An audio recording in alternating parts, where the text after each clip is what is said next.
நண்பர்களே, நம்ம வந்து இப்போ போட்டித் தேர்வில் FAQ ஃப்ரீக்வெண்ட்லி ஆஸ்க் கொஸ்டின் பற்றி நம்ம லாஸ்ட் எபிசோட்லேருந்து பேச ஆரம்பிச்சிருக்கோம். கடந்த எபிசோடில் வந்து எப்படி ப்ரைவேட் ஜாப்னா என்ன, கவர்மெண்ட் ஜாப்னா என்ன அப்படின்னு பற்றி பேசணும். இப்போ நம்ம என்ன பேச போகிறோம் அப்படின்னா, போட்டித் தேர்வு யார் எழுதலாம், யாருனாலும் எழுத முடியுமா, எல்லாருக்கும் ஈஸியா இல்லை கஷ்டமா, இல்லை வந்து ஒரு பள்ளியிலையோ கல்லூரியிலையோ ஒரு கோல்டு மெடல் வாங்கின ஒரு ஸ்டூடெண்ட் தான் பாஸ் பண்ண முடியுமா, இல்லை எல்லாருமே போட்டித் தேர்வில் பாஸ் பண்ண முடியுமா, இது எல்லாருக்கும் ஒரு டவுட் இருக்கும். சரிங்களா? அப்போ நமக்கு உண்மையிலே என்ன திறமை இருக்குது, அந்த திறமைக்கு நமக்கு வெற்றி கிடைக்குமா அப்படிங்கிற டவுட் வந்து எல்லா இளைஞர்களுக்கும் எல்லா பெண்களுக்கும் கண்டிப்பாக அன்றைக்கி இருக்குது. இந்த காலகட்டத்தில் அந்த டவுட் கண்டிப்பாக வரும் உங்களுக்கு. ஏன்னா அந்த சந்தேகம் இல்லைன்னா வந்து கஷ்டம்தான். அந்த சந்தேகம் வரும். ஆனால் அந்த சந்தேகத்தை எப்படி நிவர்த்தி பண்ணுறது, நம்மளால் முடியுமா முடியாதா அப்படிங்கிறத பற்றி நம்ம பேச போகிறோம். முக்கியமாக வந்து போட்டித் தேர்வு என்பது வந்து பல்கலைக்கழக தேர்வோ பள்ளி தேர்வோ பற்றியோ அதுக்கும் இதுக்கும் சம்மந்தமே இல்லை, நிறைய லிங்க் கிடையாது. ஆனாலும் நீங்கள் உங்களுடைய பள்ளியிலையோ கல்லூரியிலையோ இல்லது பல்கலைக்கழக தேர்வுலையோ நீங்கள் நிறைய மதிப்பெண்கள் எடுத்து கன்சிஸ்டண்ட்டாக ஒன்று போல் நீங்கள் வந்து ஒரு 90% மேலே மார்க் வாங்குறீங்கன்னு வச்சுங்களேன், உங்களுக்கு வந்து அது கொஞ்சம் ஈஸியாக இருக்கும் கண்டிப்பாக. இப்போ சில பேர் இருக்காங்க, ஒரு டைம் படிப்பாங்க, ஒரு டைம் படிக்காமல் இருப்பாங்க, ஒரு டைம் வந்து நிறைய மார்க் வாங்குவாங்க, இன்னொரு முறை பார்த்தீங்கன்னா டவுன் ஆகிடுவாங்க. அவங்கள்ட்ட கன்சிஸ்டன்சி இருக்காது பாருங்கள்.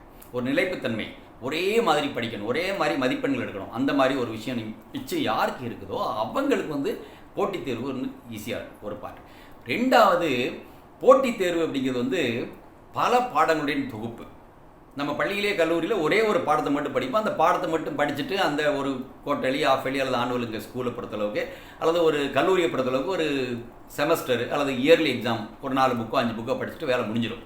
ஆனால் போட்டித் தேர்வு என்பது பல டிகிரி லெவலில் படித்த பாடங்கள் கொஞ்சம் கொஞ்சமாக, அதாவது சம்திங் இன் எவ்ரிதிங், எல்லா பாடத்துலையும் கொஞ்சம் கொஞ்சம் ஏதாவது ஒரு விஷயம் நமக்கு கண்டிப்பாக கேள்விகள் கேட்கப்படும், அது தெரியணும். அப்போ அதுக்கு நிறைய படிக்கணும் இல்லையா? நிறைய படிக்கிறதுக்கு நமக்கு எவ்வளவு திறமை இருந்தாலும் சரி, எவ்வளவு ஹார்ட் ஒர்க் பண்ணுறவங்களாக இருந்தாலும் சரி, எவ்வளவு மூலக்கார ஆளாக இருந்தாலும் சரி, அவங்க தொடர்ந்து படிச்சுக்கிட்டே இருக்கணும். யார் தொடர்ந்து படிக்கிறாங்களோ அவங்களால தான் ஜெயிக்க முடியும். ஒரு பாட்டு. ரெண்டாவது, ஒரு டைம் படிக்கிறோம் 2 டைம் படிக்கிறோம் அப்படின்னா எத்தனை முறை படித்தா நம்மளால் அந்த பாடத்தை வந்து ஞாபகப்படுத்த முடியுது, இது அடுத்த ஒரு விஷயம். மூன்றாவதாக, ஞாபகப்படுத்துவதற்கு எக்ஸாம் ஹாலில் போய் ஆள்கள் வந்து நிறைய பேர் விலவலத்து போகிற ஆட்களாக இருக்காங்க. கொஸ்டின் பேப்பரை பார்த்தோன்னே பயம் இல்லாமல் நான் எக்ஸாம் வந்து ஃபேஸ் பண்ணுறோமா, இந்த இதெல்லாம் இருக்குது. உங்களுடைய படிப்பு, உங்களுடைய கடின உழைப்பு, உங்களுடைய கன்சிஸ்டன்சி, கண்டினியூஸாக படிக்கக்கூடிய ஒரு திறமை, இந்த 3 ஒரு ஃபேக்டர் இருக்குது.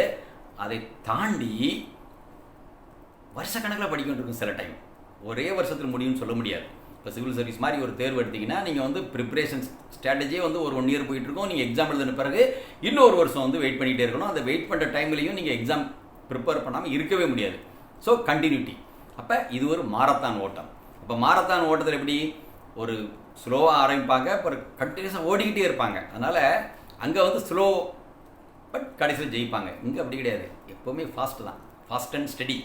கண்டினியூஸாக ஒரு நாளைக்கு 8 to 10 மணி நேரமோ அது உங்களுக்கு திறமைக்கு தந்தோடி. சப்போஸ் ஒரு புத்தகமோ ஒரு 4 புத்தகமோ ஒரு ஸ்ட்ராட்டஜிக்கு ஒரு புத்தகம் இருக்குது, அது எத்தனை நாளில் படிக்க முடியும் அப்படிங்கிற மாதிரி யாருக்கு டேலண்ட் இருக்குது அவங்க அதை படித்து முடிக்க முடியும் அப்படின்னா அவங்க அந்த மாதிரி தேர்வை ஈஸியாக பண்ணலாம். அடுத்த கேள்வி வரும், சரி எனக்கு மேத்ஸ் வரல, நான் வந்து பேங்கிங் எக்ஸாமில் கஷ்டமாக இருக்கும், எனக்கு மேத்ஸ் வரல அல்லது எனக்கு குவான்டிடேட்டிவ் ஆப்டிடியூட் வரல, எனக்கு வேறு இந்த மாதிரி மேத்தமெட்டிக்ஸ் சம்மந்தமான எக்ஸாம் எழுத கஷ்டமாக இருக்கும் அப்படின்னு நிறைய பேருக்கு ஃபீலிங் இருக்கும். நான் வந்து பல இடங்களில் நான் பேசியிருக்கேன். சீரியஸாக வந்து நீங்கள் மேத்ஸ் வந்து 10th வரைக்கும் உள்ள மேத்தமெட்டிக்ஸ், அரித்மேட்டிக் மேத்தமெட்டிக்ஸ் தான் எல்லா எக்ஸாம்லையும் கேட்குறாங்க. அது இல்லாத தேர்வே இல்லை, அதை ஞாபகம் வச்சுக்கோங்க. அதனால் பேசிக்கான ஃபண்டமெண்டலாக உள்ள மேத்தமெட்டிக்ஸை நீங்கள் கொஞ்சம் தெரிஞ்சுக்கங்க. யாராக இருந்தாலும் சரி, நீ போட்டித் தேர்வு எழுதுன்னு முடிவு பண்ணிட்டீங்கன்னா கண்டிப்பாக அதை தெரிஞ்சுக்கங்க. அது மட்டுமல்லாது தொடர்ந்து படிக்கக்கூடிய ஒரு தகுதியும் திறமையும், கண்டினியூட்டியாக தொய்வே இல்லாமல் படிக்கக்கூடிய திறமை இது இருக்கணும். அதே மாதிரி கல்லூரி, பள்ளி அண்ட் அதை தாண்டி பல்கலைக்கழகங்கள்லையும் வந்து நிறைய பேர் நல்ல மதிப்பெண்கள் எடுத்துருந்தீங்கன்னா அவங்களுடைய வெற்றி வாய்ப்பு கண்டிப்பாக அதிகமாக இருக்குது. நீங்கள் இன்னொரு கேள்வி கேட்கலாம், சார் நான் வந்து ஒரு இன்கன்சிஸ்டண்ட்டாக இருந்தேன், நல்லா படிக்கவே இல்லை, பள்ளியில் நான் படிக்கலை, பட் டிகிரியில் நிறைய மார்க் வாங்கினேன், அப்புறம் வந்து காலேஜில் போஸ்ட் கிராஜுவேஷனில் வந்து கொஞ்சம் மார்க் குறைஞ்சிருச்சு, பட் நான் என்ன மாதிரி ஆளுக்கெல்லாம் படிக்கலாமா அப்படின்னு கேட்கலாம்.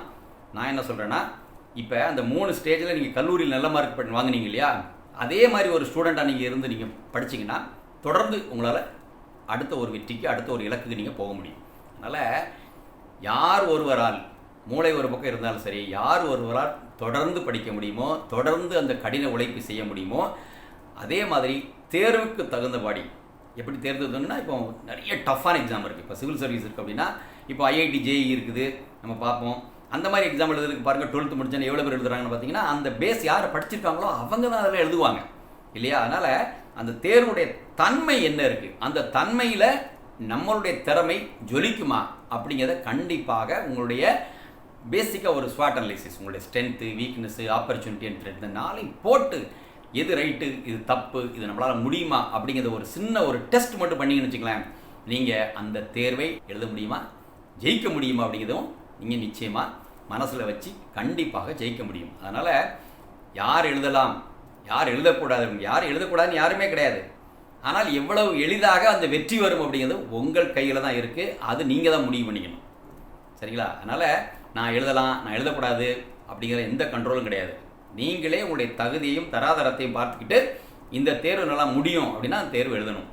முடியாது அப்படின்னா ஆல்டர்னேட்டிவாக என்ன தேர்வு இருக்கோ, என்ன வேலை இருக்கோ அதை நீங்கள் தேடிக்கணும். அதான் உங்களுக்கும் அதே மாதிரி உங்கள் பெற்றோர்களுக்கும் எல்லாருக்குமே அது வந்து நல்லதாகும். நன்றி. இந்த வீடியோ உங்களுக்கு பிடிச்சிருந்தா லைக் பண்ணுங்க, ஷேர் பண்ணுங்க, கமெண்ட் பண்ணுங்க. இதுவரை சேனலை சப்ஸ்கிரைப் பண்ணலன்னா சப்ஸ்கிரைப் பண்ணுங்க, பெல் ஐக்கன் ப்ரெஸ் பண்ண மறந்துடாதீங்க. அப்பதான் எங்களுடைய நோட்டிஃபிகேஷன் உங்களுக்கு உடனே வரும்.